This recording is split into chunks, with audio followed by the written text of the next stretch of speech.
matin, notre thème, c'est « Parce qu'il est différent ». Je pose 3 questions et je réponds à ces 3 questions parce qu'il est différent. Pourquoi est-ce que Dieu ne se lasse-t-il pas de nous aimer? Parce qu'il est différent. Pourquoi est-ce que Dieu continue-t-il à nous parler? Parce qu'il est différent. Pourquoi Dieu est-il patient envers les méchants? Parce qu'il est différent. Dites à votre voisin, parce qu'il est différent. C'est ce que dit la lecture. Non, mon cœur se retourne contre moi. En même temps, mes entrailles frémissent. Je n'agirai pas selon l'ardeur de ma colère. Je ne détruirai plus Israël. Car moi, je suis Dieu et non pas homme. Et je suis Dieu, non pas homme. Au milieu de vous, je suis le Dieu saint. Je suis le Dieu saint. Je suis le Kadosh. Et je ne viens pas pour exterminer. Osée 11, 8c à 9. Donc, il dit, je suis le Dieu saint. Je ne suis pas homme. Je ne suis pas homme. Je suis Dieu. Au milieu de vous, je suis le Dieu saint. Et je vous ai déjà expliqué, le sens de Kadosh en hébreu, c'est redoutable, mais c'est aussi différent, mis à part, qui n'est pas comme les autres. Qu'on craint, qu'on respecte justement parce qu'il n'est pas comme vous. Il n'est pas comme moi. Il n'est pas comme les hommes, il n'est pas comme les dieux. Il est différent. Il dit, je ne peux pas faire ça. Mon peuple a commis beaucoup de crimes. Je devrais normalement l'exterminer. Mais moi, je ne suis pas un homme. Je suis Dieu. Hein, c'est comme si Dieu se parle à lui-même. Dieu se donne à lui-même des conseils. Il dit, non, moi, je ne suis pas un homme. Hein. Je suis Dieu. Et au milieu de vous, je suis le Dieu différent. Le Dieu saint. Je ne viens pas pour exterminer. Ce texte est d'une rare beauté. Dieu y déclare sa sainteté, c'est-à-dire sa différence. Il est différent des hommes qui donnent cours à l'ardeur de leur colère. Les hommes agissent selon l'ardeur, selon la force de leur colère. Les hommes laissent déborder leur colère, mais Dieu ne laisse pas déborder sa colère. Il la retient. Il la retient. Il ne la laisse pas déborder. Voilà, il n'est pas un homme, il n'est pas comme les dieux, hein. Il est différent. Là, c'est Osée 11. L'objectif de notre enseignement, c'est expliquer, vous expliquer la sainteté, la différence de Dieu, et vous inviter à l'imiter. Hein, nous expliquer à nous tous la sainteté de Dieu et nous inviter à l'imiter. Imitons cette sainteté de Dieu. Soyons aussi différents comme Dieu est différent. Voilà, donc, un beau texte, Amos 11, il faut le connaître. Bon, voilà, nous avons donc 3 questions.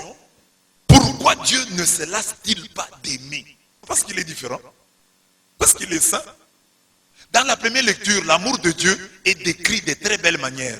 Quand Israël était jeune, je l'aimais, et d'Égypte, j'appelais mon fils. Mais plus je les appelais, plus ils s'écartaient de moi. Au Baal, ils sacrifiaient. Aux idoles, ils brûlaient de l'encens. Plus je leur montrais l'amour, plus ils s'éloignaient de moi. Et moi, j'avais appris à marcher à Ephraïm. C'est moi qui lui ai appris à marcher. Je le prenais par les bras. Ils n'ont pas compris que je prenais soin d'eux. Je les menais avec des attaches humaines, avec des liens d'amour. J'étais pour eux comme ceux qui soulèvent un nourrisson tout contre leur joug. Je m'inclinais vers lui et le faisais manger. Ce texte décrit ce qu'est l'amour. L'amour, c'est quoi? Il y a 5 traits ici. Il dit l'amour à travers Dieu, parce que c'est Dieu qui est amour. L'amour nous porte quand nous ne sommes encore rien. Il y a des gens qui nous aiment parce que nous devenons de quelqu'un. Hein? Tu as quelque chose, tu as de l'argent, les gens t'aiment. Mais il y a des gens qui t'ont aimé quand tu n'avais rien, quand tu n'étais rien. Ça, c'est Dieu.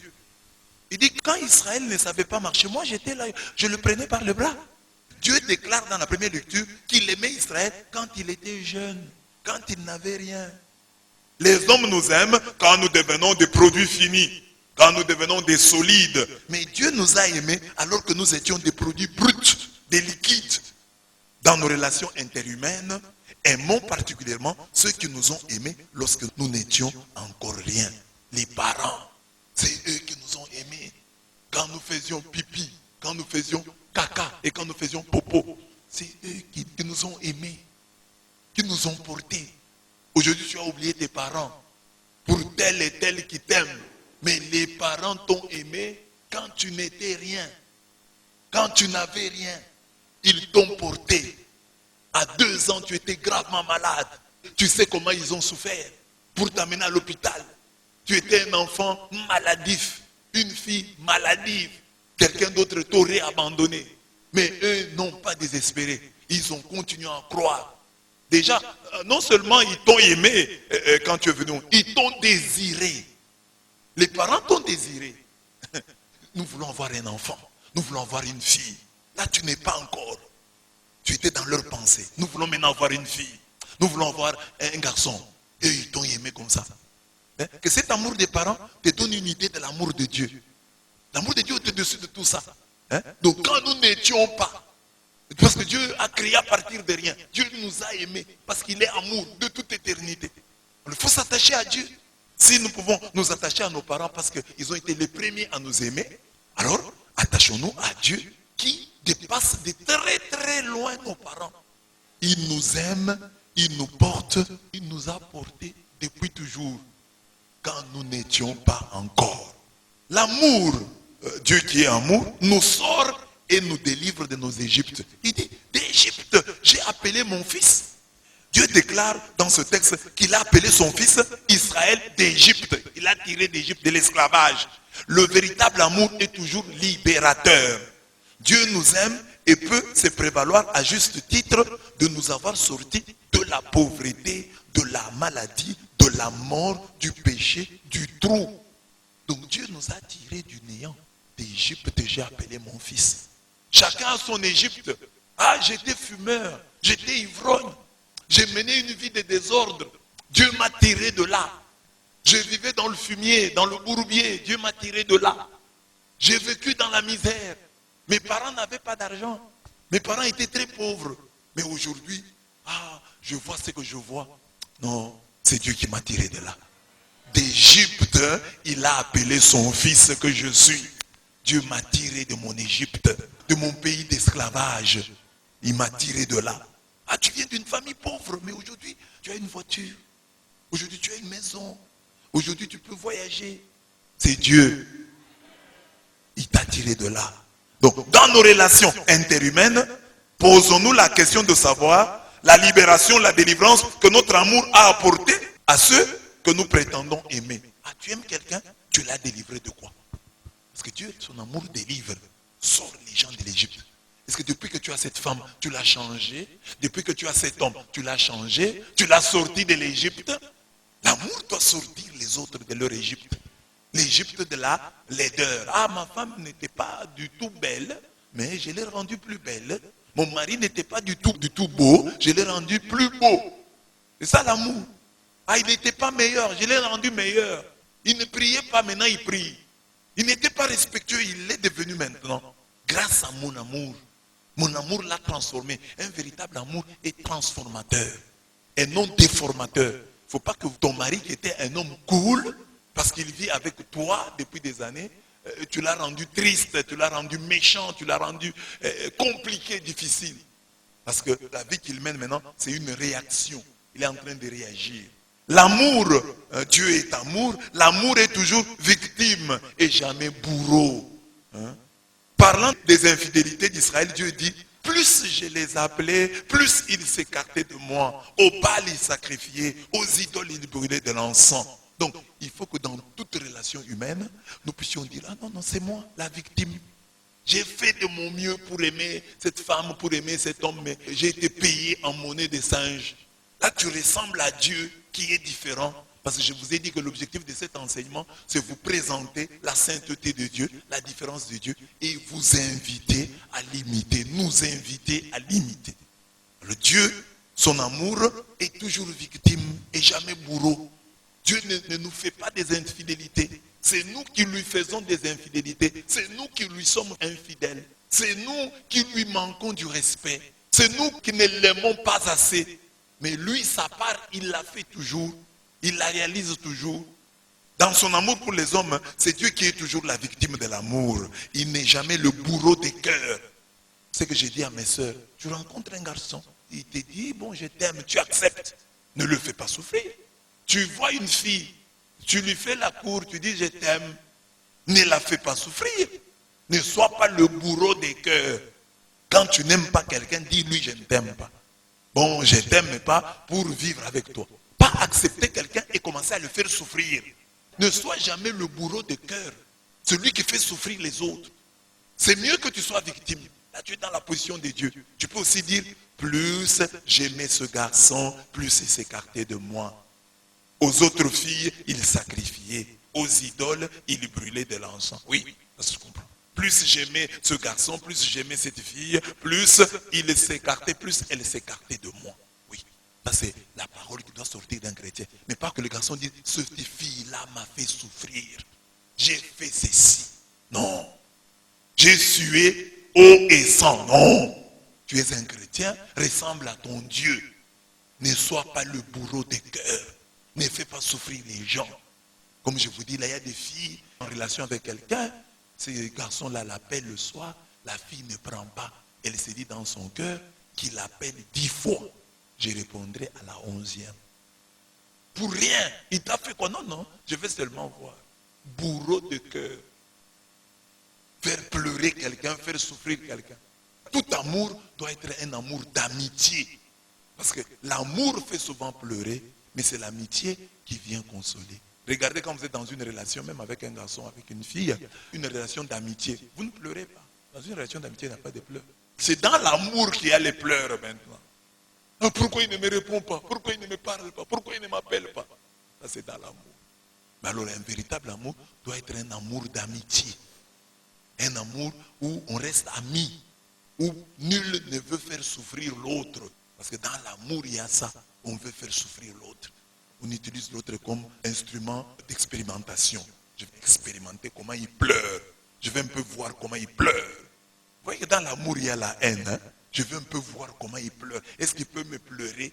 Je vais voir un peu si il va regretter. Même dans le mariage, il y a des hommes qui font ça. Je vais faire sentir à ma femme. Elle va pleurer.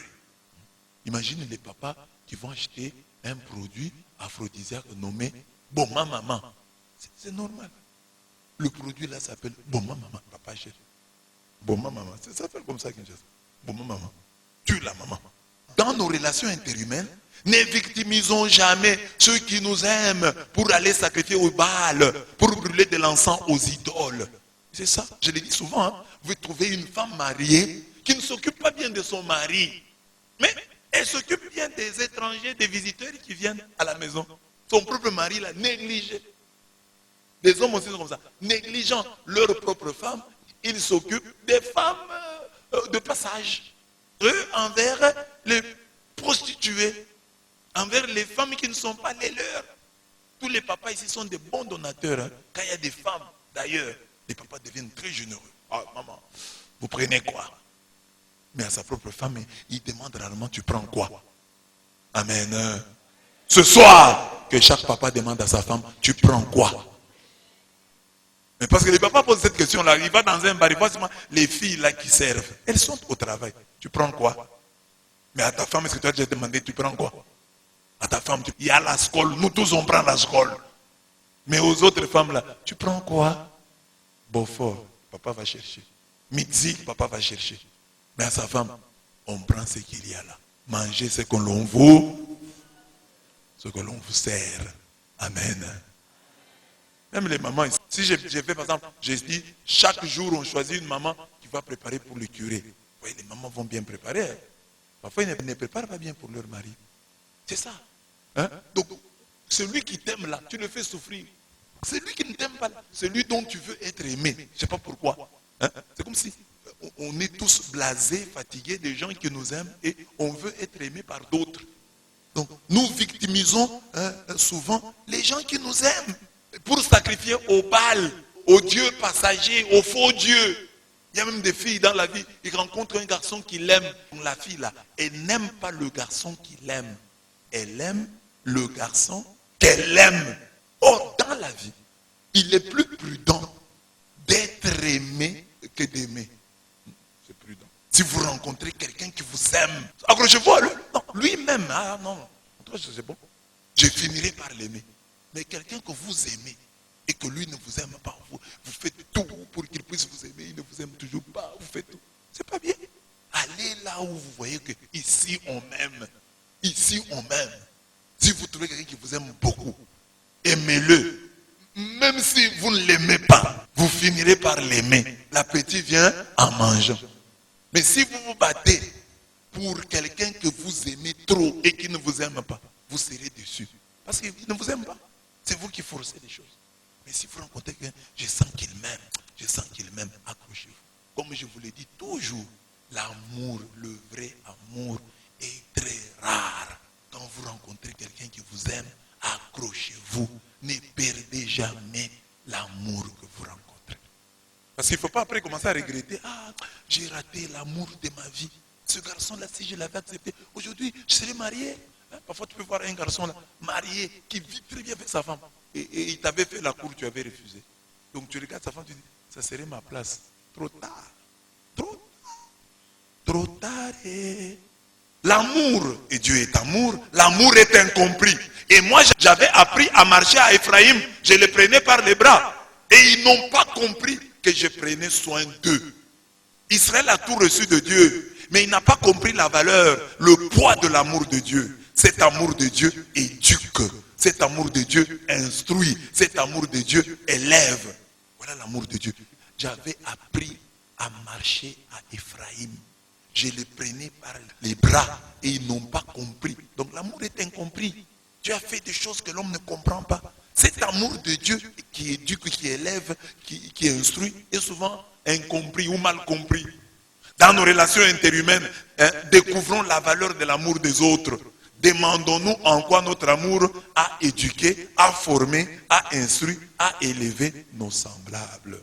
Cinquième et dernier trait, l'amour est tendre. L'amour est tendre. Je l'ai mené avec des attaches humaines. D'autres versions disent, je l'ai traité avec humanité. Dieu, qui est Dieu, nous traite avec humanité.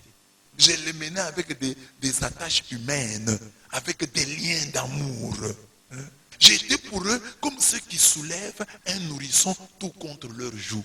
J'ai considéré Israël comme mon bébé, comme mon nourrisson. Je m'inclinais vers lui et je le faisais manger.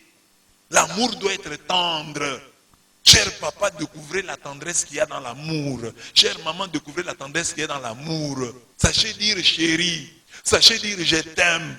Dites ça à votre femme, elle en a besoin. Apportez à votre femme une fleur. Faites-lui un poème. Improvisez pour elle une rime. C'est important. Mettez ça dans votre amour. Les maris ne sont pas tendres. Mais pose-toi la question, est-ce que tu mérites la tendresse?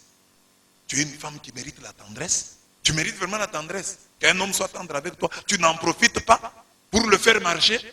Ne profite pas, c'est ça aussi être une bonne femme. Si je rencontre un homme tendre, je n'en profiterai jamais pour lui marcher sur les pieds. Non.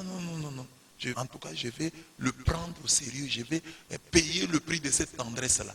Lui-même sera content, il ne regrettera jamais d'avoir été tendre avec moi.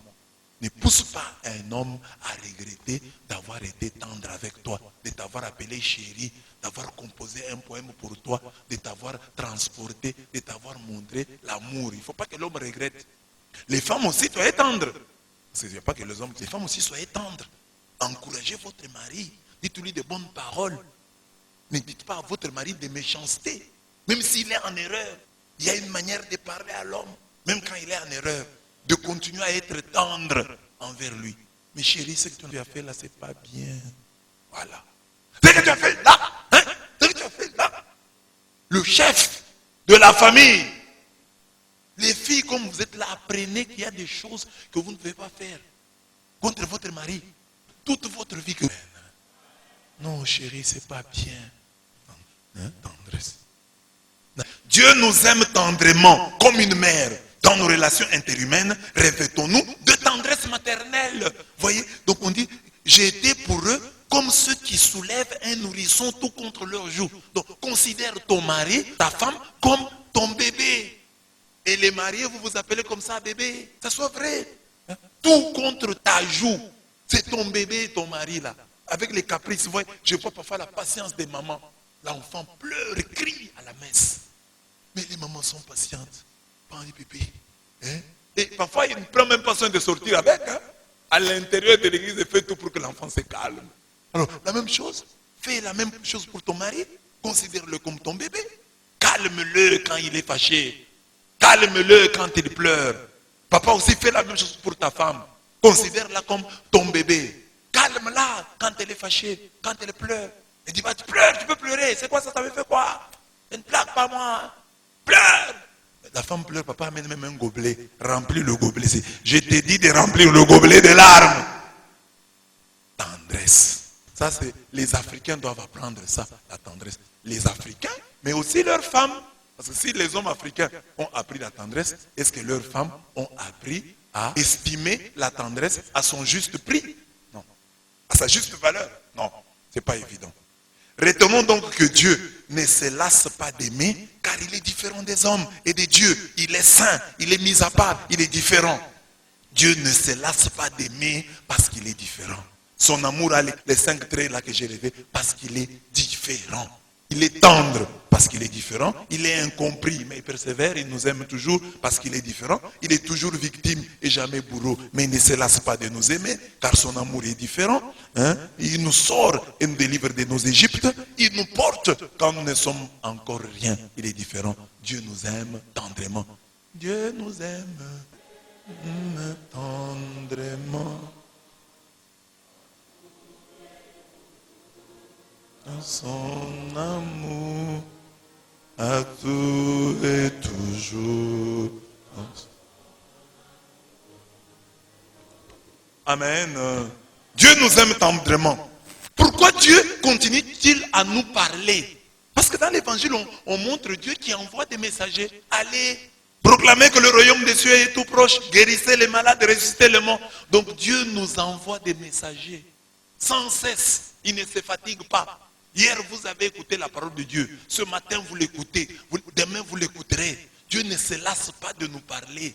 Il ne va pas dire non, je leur ai parlé hier, ils n'ont pas compris, je ne parle plus. Dieu nous parlera toujours. Dieu s'adressera toujours à nous. Dieu ne se lassera pas de nous adresser la parole. Il y aura toujours une parole disponible pour toi chaque jour. Dieu n'est pas comme les hommes. Hein. Les hommes, eux, quand il t'a parlé, tu n'as pas réagi, il prend des yeux, il ne veut plus te parler. Je le regarde maintenant avec les yeux, comme nous disons. Maintenant, je ne lui parle plus. J'ai trop parlé, il ne change pas. Alors, je le regarde avec les yeux. Dieu, lui, ne dit pas ça. Il ne se lasse pas de nous parler. Il ne se lasse pas de nous adresser la parole. Dieu, lui, continue à nous parler. Voilà pourquoi il envoie des messagers. Voilà pourquoi chaque jour, il y a une portion de parole pour nous. Il y a même inflation de la parole. Vous allez sur les réseaux sociaux, la parole de Dieu. Vous allez dans un bus, la parole de Dieu. Au marché, la parole de Dieu. Dieu ne se lasse pas de s'aimer. Il s'aime à tout vent. Il croit en notre conversion. Il dit, je vais encore proclamer. Il envoie ses disciples, allez. Là où on va vous accueillir, allez-y. On ne vous accueille pas par terre, mais allez quand même. Dites-leur, le royaume de Dieu est arrivé. Guérissez les malades. Ressuscitez les morts. Purifiez les lépreux. Il envoie des messagers puissants. Qui ne viennent pas pour nous voler ce que nous avons, mais qui viennent pour nous donner, qui viennent pour nous apporter la guérison, la restauration. Dieu ne se lasse pas de les envoyer, il les envoie toujours. Comme on peut le constater, le mandat de Dieu qu'il donne à ses envoyés est largement positif. Les messagers divins viennent à nous, rien que pour proclamer que c'est Dieu qui régnera désormais en nos vies et en nos cœurs. Les messagers de Dieu nous guérissent de nos maladies et de nos infirmités. Ils nous ressuscitent de nos morts physiques et spirituelles. Ils nous purifient de nos lèpres corporelles et sociales. Les messagers de Dieu ne viennent pas pour s'enrichir à notre détriment. Ils nous amènent la paix, c'est-à-dire la vie en plénitude. Mais comme Dieu lui-même, ils sont très respectueux de notre liberté. Si nous les rejetons, ils s'en vont en nous laissant même la poussière de nos pieds. Retenons donc que Dieu continue à nous parler car il est différent des hommes et des dieux. Il est saint, mis à part, différent. Dieu nous parle encore parce qu'il est différent. Il n'est pas comme toi, il n'est pas comme moi. Nous lassons. Ah, j'ai beaucoup parlé, je lui ai beaucoup dit, il ne change pas. Alors je me cabre, je ne veux plus lui parler, je ne lui adresse plus la parole. Mais Dieu continue toujours à nous adresser la parole. Alors nous qui sommes là, ressemblons aussi à Dieu Voilà qu'on a donné l'exemple ici à l'église des papas qui continuent à parler à leurs femmes malgré les erreurs, malgré les fautes, malgré... Non, on va parler. Le dialogue ne s'arrêtera pas dans notre couple. Même si nous avons des problèmes, nous continuerons à parler. Je continuerai à t'adresser la parole. Voilà, il y a des papas qui disent, ils le faisaient, ils ne le font plus. Non, ça signifie que c'est possible, même avec votre femme, même avec vos enfants, de vivre en continuant toujours à leur parler, de vivre en continuant toujours à leur adresser la parole. Et nous autres qui sommes là, à qui on adresse la parole malgré nos fautes, ne considérons pas ceux qui nous adressent la parole malgré nos fautes comme étant des faibles. C'est ça aussi l'autre paire de manches. C'est-à-dire que tu as commis l'erreur, ton mari te parle, ah donc il est faible. Tu as commis l'erreur, ton père te parle, ah donc il est faible. Vous voyez qu'il a besoin de moi. C'est ce qu'on disait dans la jeunesse. C'est-à-dire, c'est ça. Quand tu te trompes, tu n'adresses plus la parole à quelqu'un et que tu te trompes, tu cites son nom. Lui en profite pour dire, voilà, il a besoin de moi, il me cherche. Ouais. Ne sois pas comme ça. Ne faisons pas ça aux hommes et à Dieu. Oh non, c'est lui qui est venu me chercher. Non. Considérons que c'est une grâce. C'est Dieu qui ne cesse de nous parler. Amen. Pourquoi Dieu est-il patient envers les méchants? Parce qu'il est différent. Il est patient envers les méchants. Vous avez suivi dans l'évangile, il dit, vérité en vérité, je vous le dis, au jour du jugement, il y aura moins de rigueur pour le pays de Sodome et de Gomorrhe que pour cette ville. Il donne l'exemple de Sodome et de Gomorrhe. Nous connaissons ce qui s'est passé à Sodome et à Gomorrhe. Une ville des homosexuels. On dit que leur péché est monté jusqu'aux cieux. Mais Dieu veut frapper cette ville. Il a été patient. Il dit, si je trouve 10 justes, je ne vais pas frapper. Je sais que vous êtes presque tous des homosexuels dans cette ville de Sodome et Gomorrhe. Mais je vais créer un moyen pour vous pardonner. Si je trouve 10 justes parmi vous, je vous pardonne. En parlant de Sodome et Gomorrhe, mes bien-aimés, ne pensons pas que l'homosexualité est loin de nous. En Boujima, ici, on commence à parler beaucoup de cas d'homosexualité. En Afrique, de plus en plus, il y a de plus en plus d'homosexuels. Il ne faut pas penser que c'est un péché de Sodome et de Gomorrhe. Même ici, chez nous, ça existe. Il y a de plus en plus d'homosexuels. Alors, mais ce péché, Dieu veut frapper. Il dit, si je trouve 10 justes, je peux pardonner. Mais il ne trouve pas les 10 justes. Mais lui est patient. Il a attendu. Et écoutez les textes de la Bible qui nous renvoient à Sodome et Gomorrhe. D'abord, le premier texte que nous citons pour parler de la patience de Dieu, c'est celui-ci. 2 Pierre 3, 9. Le Seigneur ne tarde pas l'accomplissement de ce qu'il a promis. Comme certains l'accusent de retard. Il n'est pas en retard. Mais il use de patience envers vous, voulant que personne ne périsse, mais que tous arrivent au repentir. Voilà ce qu'il veut. Il ne veut pas que tu périsses. Tu vis dans l'homosexualité, tu vis dans n'importe quel péché. Dieu ne veut pas que tu périsses. Tu vis dans la sodomie. Dieu ne veut pas que tu périsses. Dieu ne veut pas que tu périsses. Mais il veut que tu arrives au repentir, que tu te repentes, que tu changes. Il est patient, il fait tout. Alors ici, 2 Pierre 2, 6, 9, on dit, de même, il a condamné les villes de Sodome et Gomorrhe. Il les a réduites en cendres.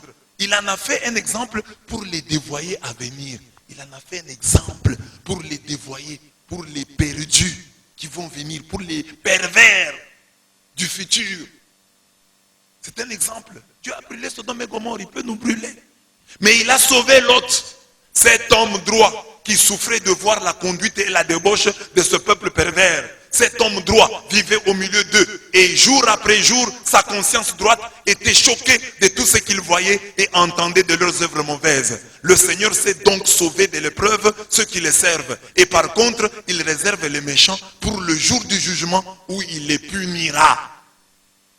2 Pierre 2, 6 à 9. Donc, la patience de Dieu, qui est illimitée, a des limites. Dieu est patient, oui. Mais la Bible note toujours que Dieu est patient. Il attend, il attend. Mais à la fin, comme il est juste, il sévit, il punit. Alors, nous qui sommes là, écoutons cette parole, il dit, bon, il donne comme exemple, vous avez envoyé les messagers, il dit, mais souvenez-vous de Sodome et Gomorrhe. Hein? Les gens qui vont refuser de vous accueillir, ils seront frappés plus que Sodome, plus que Gomorrhe. Donc ça veut dire que Dieu a été patient avec Sodome et Gomorrhe, mais sa patience a eu des limites. À un certain moment, la patience de Dieu à ton égard, à l'égard de ton peuple, aura des limites. Parce que Dieu est juste, il te jugera.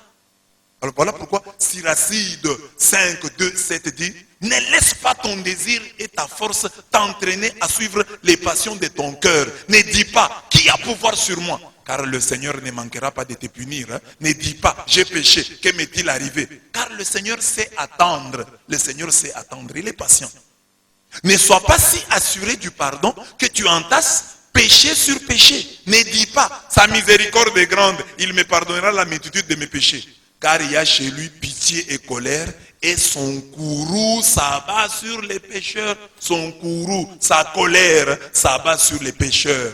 Ne tarde pas à revenir au Seigneur et ne remets pas jour après jour. Car soudain éclate la colère du Seigneur et au jour du châtiment, tu seras anéanti.